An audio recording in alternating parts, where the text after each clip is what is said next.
drejton edhe një departament të rëndësishëm, por Alicia, çështja është çfarë ka ndodhur në 24 orë të fundit në mendimin publik shqiptar pas deklaratës kryeministrit, që kemi një konsensus tani është pedopornografike. Absolutisht është e tillë, ajo ishte ekspozimi si akt guximi dhe imoralitetin si progres, shitje cilën ai e ka bërë shpesh, pra nuk është e re në diskursin e Ramës, megjithatë ne nuk duhet që të na shokojë edhe të na çudisë sa herë që e bën, dhe sidomos kur është përpara fëmijëve.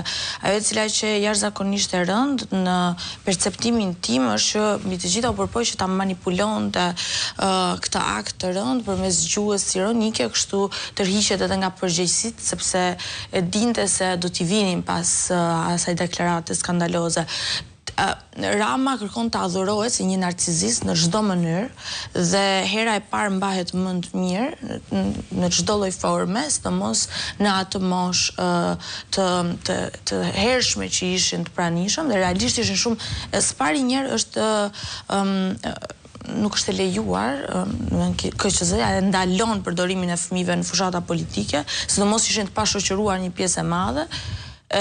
Po, mbi të gjitha e ndalon këtë gjuhë, e cila përpiqet që të normalizojë dhe ta shesi si progres, pra që ta zhveshi, po, dhe e zhvesh shoqërinë për çdo norme morale dhe etike, ku është cool kjo gjëja.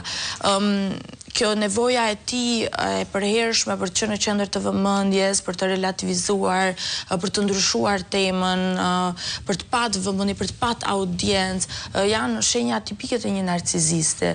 Dhe neve pashmangshmërisht ja japim atë vëmendje. Unë e thash herën e fundit që isha këtu, që kur e lën një clown pa audiencë, ai më pas nuk ka se çfarë të bëj, mirë po është e pashmangshme. Neve na duhet që ta komentojnë dhe na duhet që ta diskutojmë. Ajo që më duket jashtëzakonisht e rëndë është që nuk pash as edhe një reagim nga avokati i popullit, nuk pash as një reagim nga organizatat në mbrojtje të fëmijëve.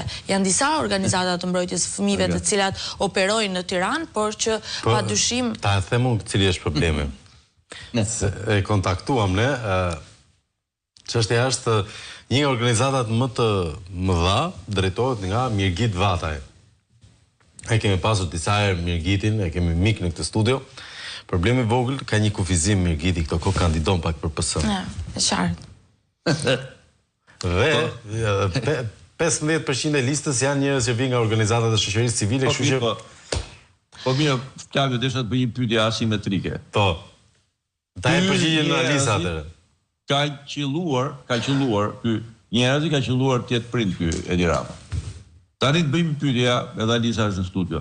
A e mendoni ju, imagjinoni çfarë reagimi do të bëte ky dhe gjithë hordhia sorosiane OIQ-ve që rrethojnë në rast se kryeministri po marrim.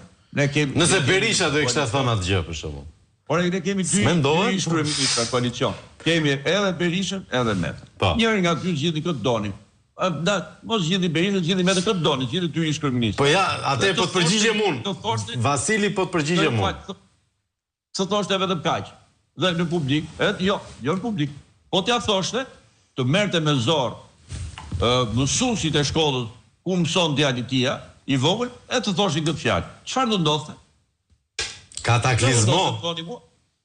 Jo, po ky i pa morali. Po ja, më s'ka nevojë, o Vasili. Të lutem. Ilir Meta